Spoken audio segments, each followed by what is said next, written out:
The Gatecrasher by Chris Harvey.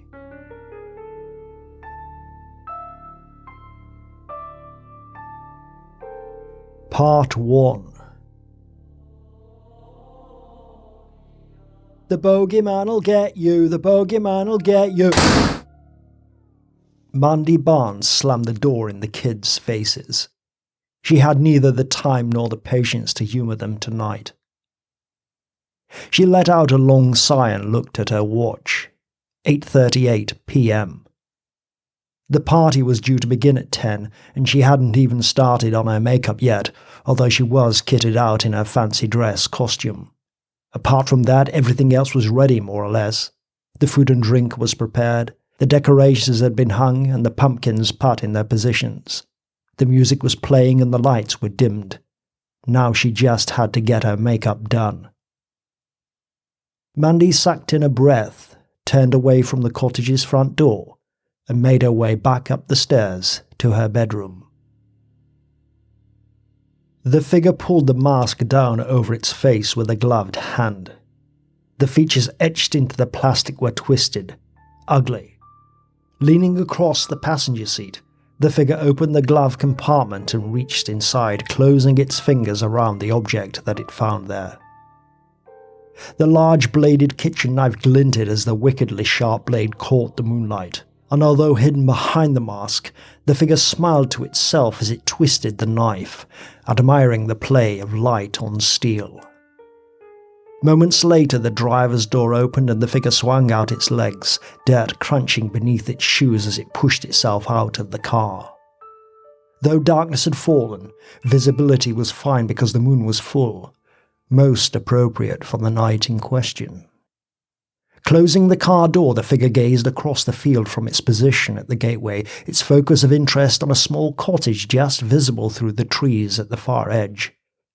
Lights burned inside the windows, but at the moment no signs of life could be seen within. It all looked very cozy. On its way driving here, the figure had passed many children, all kitted out in fancy dress for a night of trick-or-treating. There had been many witches, black cats, skeletons and ghouls. And pumpkins, of course, their triangular eyes and toothy grins a glowing amber against the night. But it was quiet here. The cottage was out in the wilds, away from it all, surrounded by woodland and trees. The nearest road was more than half a mile away. Maybe kids had been here earlier, dared by each other to venture this far, tonight of all nights, but now they were long gone. The figure stepped forward, moving away from the car and towards the lighted windows of the cottage, attracted to them like the proverbial moth to a flame. It would be there in a couple of minutes. Mandy finished applying the black grease paint to her lips and pouted into the mirror. She laughed, acknowledging how appropriately weird and wonderful she looked. She had no idea what she was meant to be, but had certainly had fun with all the theatrical makeup that she had bought especially. Still chuckling to herself, she snatched a glance at her watch and caught her breath when she saw the time, 10:27. She had been in front of the mirror for almost 3 hours. She frowned. Someone should have arrived by now. For a fleeting moment it crossed her mind that no one would come, but then she quickly rejected the thought. Of course they'd come. Who could say no to a Halloween party? She leaned closer to the mirror to give her work of art face a closer inspection, just to make sure everything was perfect. And she liked what she saw. It certainly wasn't Mandy Barnes, but it was great for a Halloween party character, and it made her look 10 years younger than her actual 28 years somehow. She smiled, and her green eyes seemed to shine like emeralds. She moved even closer and examined the black lips that made her teeth seem extra white and perfect. She examined the beauty spot on her cheek, actually a tiny black cat that she'd painstakingly drawn with a freshly sharpened eyeliner pencil. A nice finishing touch, she thought.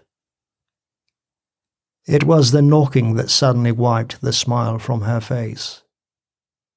Panic had hold of her again and she leapt up from the chair and made for the bedroom door. In the process, her boot caught the leg of the dressing table, causing the makeup to topple over. Some of it rolled off the table and fell to the carpet, but she didn't even think about turning to pick it up. She flicked off the light and started down the stairs, taking 2 and 3 at a time, suddenly realizing that the music had stopped playing on the hi-fi. She cursed under her breath. It would have to be playing before she let anyone in. She jumped the bottom 4 steps. The small living room was decorated with various Halloween novelties. Bats, spiders, skulls hanging by a few straggles of hair, and, of course, pumpkins. There were 3, 2 on either side of the mantelpiece, and another larger one perched on top of the TV. A real log fire glowed in the grate, adding an overall warm and cosy atmosphere to the room. Mandy reached the hi-fi and jabbed the play button on the CD player. 5 more knocks rapped upon the back door. The music began, an upbeat disco rhythm. It filtered from the speakers at a comfortable level. The lights were dimmed in the kitchen like all the other rooms, bathing the room with an effective amber warmth. There was a long table running the length of one wall, upon which was an impressive spread of foods and snacks, sandwiches, pies, trifles and cakes. The air was thick with their appetizing odour. Mandy moved to the back door, trying her utmost to control her breathing before she opened it, praying that the guest wouldn't be angry with her for keeping them waiting. She turned the key in the lock and closed her hand around the handle. She swallowed, fixed a smile upon her face, and twisted the handle. She pulled open the door and stopped smiling. There was no one there. Mandy stared out into the infinite blackness, the biting cold already nipping at her flesh like 1,000 wicked needle points. "Hello?" The single word seemed to be sucked in by the darkness. There was no reply, only complete and utter silence. And then she smiled, and without a second thought stepped out into the cold October night. It was Halloween, of course, and this was someone's idea of a laugh. They'd knocked on the door and then hidden somewhere. Her eyes were beginning to grow accustomed to the night, and she realized that it wasn't as dark as it had first seemed. She looked up and saw that the moon was full, and it sent a tingle up her spine. It made the night seem even more special. She scanned around, seeing the many trees that surrounded the cottage quite clearly now.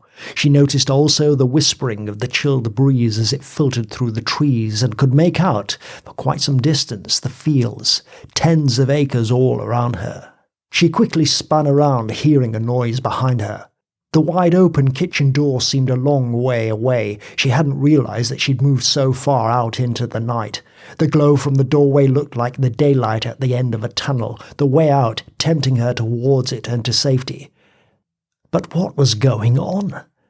She flicked her eyes to the coal bunker. Someone could be hiding behind it. It was certainly big enough. "Okay, come on, joke's over. You've made your point." She couldn't hide the uneasy tremor in her voice. "Come on, it's freezing out here." Still no sound or movement. "Look, do you want to stay out here all night and freeze to death?" Silence. "The party's not out here, you know. It's inside." She decided to try sarcasm. "Well, that's where the food and booze is usually kept anyway." Still silence. She was beginning to lose her patience. She'd had enough of the game, and it crossed her mind that it might have been the kids again, trick-or-treating. She sighed and decided to make her way back to the kitchen. It seemed to take her forever to get there, but she eventually reached the step and lifted her foot onto it. It was then that the gloved hand grabbed hold of her shoulder from behind, the grip strong and secure. "Don't scream, or I'll kill you." The voice was gruff and seemed muffled somehow. Mandy froze. She couldn't scream even if she'd wanted to. Fear gripped her in its vice-tight grip, just like the hand on her shoulder. The thought of jokes, fun and games had now evacuated her mind, and she was totally convinced that this was all very real. "Right, good girl. That same muffled voice. "Now, I want you to turn slowly around and face me, and don't try anything silly. I've got a knife." "Please," she faltered, too terrified to speak. "I won't hurt you if you do exactly as I tell you. If you don't scream and do as you're told, everything will be fine." It lifted up its other gloved hand, revealing a large and wickedly sharp kitchen knife in its grasp. "Now just turn around and face me like a good girl." Mandy knew she must do as she was told. She couldn't possibly object. One wrong move and that would be it. She would probably be dead or worse, tortured and abused, even raped. Trying her utmost to control her trembling, she slowly began to turn around. It was the glint of the knife's blade that first caught her eye. She flinched but continued turning. The face was horrible. Mandy caught her breath, which thankfully stopped her from screaming. And then she realized that she wasn't looking at a real face at all, but at a mask, a plastic face mask, some kind of witch, she presumed, an ugly witch with a wart on the end of its nose and disgusting yellow teeth and a hooked chin. But she also saw that real eyes glinted within the small circular eye holes. "I only want to say something to you, Mandy." It knew her name. Mandy was beginning to feel faint and sick. She prayed that she would pass out before she felt any pain. The masked figure lowered the knife slightly and cocked its head to one side. Then it reached up and took hold of the mask, and in one quick movement ripped it off its face.